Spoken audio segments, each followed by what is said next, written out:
There's a quiet moment in many people's lives that looks ordinary. The alarm rings. Your hand reaches for the phone. You tell yourself you will get up in 5 minutes. 5 minutes becomes 20. You know there is something important waiting for you, yet you find another reason to delay it. Nothing dramatic happened, yet something important happened. You practiced a pattern. That is what most people overlook. A bad habit rarely announces itself as a life-changing problem. It arrives disguised as a small choice. One more episode, one more hour of scrolling, one more unnecessary purchase, one more day of avoiding the difficult task. Each decision feels too small. But what happens when small choices are repeated for years? Your habits begin to shape your days. Your days begin to shape your character, and your character quietly influences the direction of your life. Perhaps you have experienced this. You know what you should do, but somehow you keep doing what you said you would stop doing. You promise yourself that tomorrow will be different. Then tomorrow arrives carrying the same temptations, the same excuses, and the same response. So ask yourself something uncomfortable. Are you actually struggling with a lack of knowledge? Or have you become so familiar with a certain pattern that it now feels like part of who you are? The deeper problem may not be weakness. It may be that your brain has learned what you repeatedly teach it. Every time you choose comfort over responsibility, you strengthen that direction. Every time you choose discipline when comfort is available, you strengthen another. And this is where the real question begins. If you already know the habit is costing you something, why do you keep returning to it? The answer takes us deeper than willpower, because behind every repeated behavior, there is usually a trigger, a reward, or a feeling you are trying to avoid. And until you understand what your habit is doing for you, you may keep fighting the wrong battle. The habit is rarely the whole story. What you see is the behavior, but underneath it, there is usually a reason your mind keeps returning to it. Until you understand that reason, telling yourself to stop may feel like holding back a river with your hands. Think about a difficult day. You sit down intending to rest for 10 minutes, open your phone, and begin scrolling.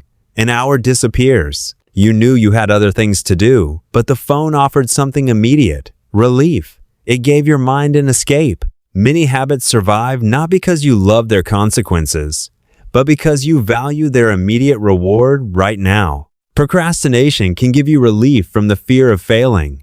Constant entertainment can provide an escape from boredom or dissatisfaction.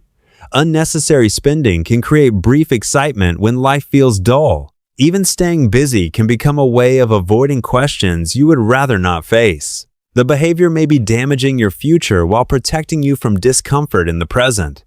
And this is where the conflict begins. Your future needs patience, but your present wants relief.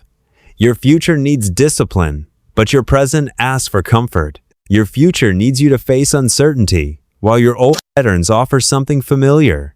The consequences months from now feel distant. That is why an unhealthy choice can feel reasonable even when you understand its cost. You might say, I deserve a break. Perhaps you do. But there is a difference between genuine rest and repeated escape. Rest restores you so that you can return to what matters. Escape helps you avoid what matters. How do you know which one you are choosing? Look at what happens afterward. Do you feel renewed, or do you feel heavier? Do you return to your responsibilities with greater clarity, or do you need another distraction to avoid the discomfort? These questions are not meant to shame you. They make the invisible visible. Because self-awareness is where responsibility begins. Imagine someone who has spent years saying, I'm just lazy. That explanation may feel simple, but it may hide something more complicated. Perhaps they fear beginning, because beginning creates the possibility of failure. Perhaps they have trained themselves to seek stimulation whenever work becomes difficult. Now the problem looks different. Instead of asking, why can't I control myself? You can ask, what am I trying to get, avoid, or feel when I do this? That question changes the conversation. You stop treating yourself as an enemy and study your patterns. Become curious about the moment before the habit begins. What were you feeling? Where were you? What did you expect the behavior to give you? Once you can see the pattern clearly, you face an uncomfortable freedom. You can no longer pretend the pattern is invisible. You may not control every circumstance, but you can take responsibility for the response you repeatedly practice. That is the doorway to change. The goal is not simply to remove a bad habit. It is to understand what feeds it, replace it, and build a life where discipline serves a purpose greater than comfort. And that brings us to a deeper principle. Your repeated choices are not merely passing through your life. They are constructing it. There is a simple truth about personal development. Your life is shaped less by what you intend to do and more by what you repeatedly do. You can intend to become healthier, but intention without action remains a wish. You can want financial stability, but if your spending habits contradict that goal, desire cannot overcome the pattern. You can dream of becoming confident, disciplined, or successful, but your identity is gradually being formed by the choices you make when nobody is watching. This is where responsibility becomes different from blame. Blame looks backward and asks, whose fault is this? Responsibility looks forward and asks, what am I going to do with what I have now? You may have developed habits during difficult seasons. They matter, but they do not have to become permanent instructions for your future. Imagine two people standing at the beginning of the same year. Neither makes a dramatic change. One spends more time distracted, postpones difficult work, ignores health, and repeatedly chooses immediate comfort. The other reads a few pages, saves a small amount, exercises briefly, learns a useful skill, and completes one important task before seeking entertainment. After one day, the difference is almost invisible. After 1 week, it is still small. After a year, the direction is becoming difficult to ignore. That is the compound effect. An action does not need to be impressive to be important. Its power comes from repetition. Think about a path through a field. One person walking across it once leaves little trace, but thousands of footsteps can bend the grass and create a visible path. Your brain learns in a similar way. Repeated choices make certain responses easier to repeat. Every time you postpone something difficult, you teach yourself that discomfort is a reason to retreat. Every time you stay with the difficult task, you teach yourself that discomfort can be tolerated. Neither lesson is learned in one afternoon. They are accumulated. This is why discipline should not be understood as a dramatic act of self-control. Discipline is often much quieter. It is the decision to keep practicing a useful behavior after the excitement has disappeared. You read when nobody applauds. You exercise when nobody notices. You save when nobody congratulates you. These choices may feel ordinary, but ordinary choices repeated for long enough become extraordinary differences. Now consider the opposite. A wasted evening is not a ruined life. A missed workout is not a character defect. One day of procrastination does not determine your future. The danger appears when you turn an event into a pattern and then defend the pattern as if it were your personality. I am just like this. That sentence can become a prison. You are not required to remain loyal to every pattern you have practiced. But there is another side to this truth. If your current habits are creating your current direction, then changing your direction begins with changing what you repeatedly reinforce. You do not need to control the next 10 years tonight. You need to understand the next decision. What will you reinforce today? Will you strengthen the habit that gives you comfort now, but quietly charges your future for it? Or will you accept a little discomfort today in exchange for greater freedom tomorrow? A year will pass either way. 5 years will pass. Time will continue moving. The question is not whether you will become different. You will. The question is whether your repeated choices will make that person someone you respect. And once you understand that, discipline stops looking like punishment. It begins to look like an investment in the person you are becoming. But there is an even deeper shift waiting beyond discipline. Eventually, you have to stop asking only what you should do and begin asking who your repeated actions are turning you into. For a long time, you may have been taught to think of discipline as something harsh. Wake up earlier, work harder, say no to pleasure, force yourself through discomfort, never make excuses. There is some truth in that, but it misses something important. Discipline is not supposed to make you hate your life. It is supposed to help you stop betraying what matters to you. When you understand that distinction, discipline begins to look less like punishment and more like self-respect. Consider a simple choice. You know you need sleep, but you keep watching videos late into the night. In that moment, entertainment feels good. Tomorrow's exhaustion feels distant. The comfortable choice belongs to the present, the consequence belongs to the future. This is the quiet negotiation happening inside you every day. Comfort says, just this once. Purpose says, remember what you are building. Comfort asks what feels easiest now. Discipline asks what will still matter later. Neither voice is mysterious. You hear them in small decisions, whether you finish the task, whether you keep the promise, whether you spend the money, whether you exercise, whether you finally have the conversation you have been avoiding. The mature person is not someone who never wants comfort. The mature person learns that comfort cannot always be allowed to make the decision. That is delayed gratification. You willingly accept a smaller reward now because you understand that something more valuable requires time. A person who saves money is delaying pleasure. A person who studies after work is delaying entertainment. A person who trains consistently is accepting temporary discomfort for greater strength. A person who has an honest conversation is accepting short-term tension for greater peace. The sacrifice is real, but so is the return.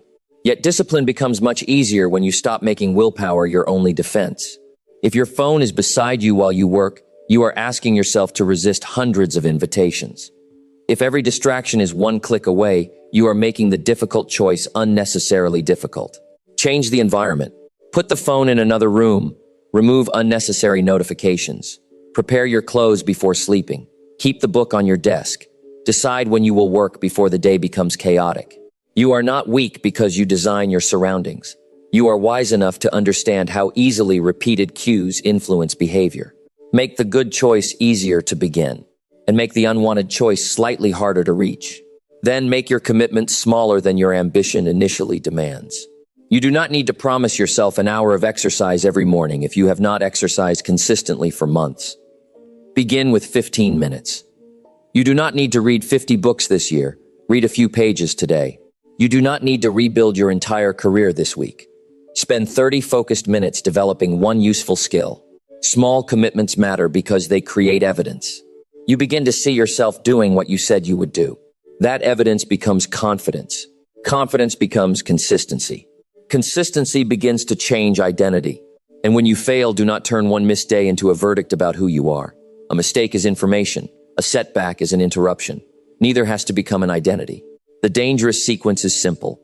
You miss once, feel ashamed, decide you have failed, and then use that feeling as permission to quit. Instead, return. Return without drama. Return without waiting for Monday. Return without needing to feel inspired. That is discipline too. You will discover that some of your strongest moments are not the days when everything feels easy. They are the ordinary moments when your old habit offers you comfort and you quietly choose differently. You are teaching yourself something. You are saying through action, what matters to me deserves my effort. That is why discipline can become a form of self-respect. And eventually, something changes. You stop experiencing every good decision as a battle. Your actions begin to feel less like something you force yourself to do and more like evidence of the person you are becoming. That is where discipline leads.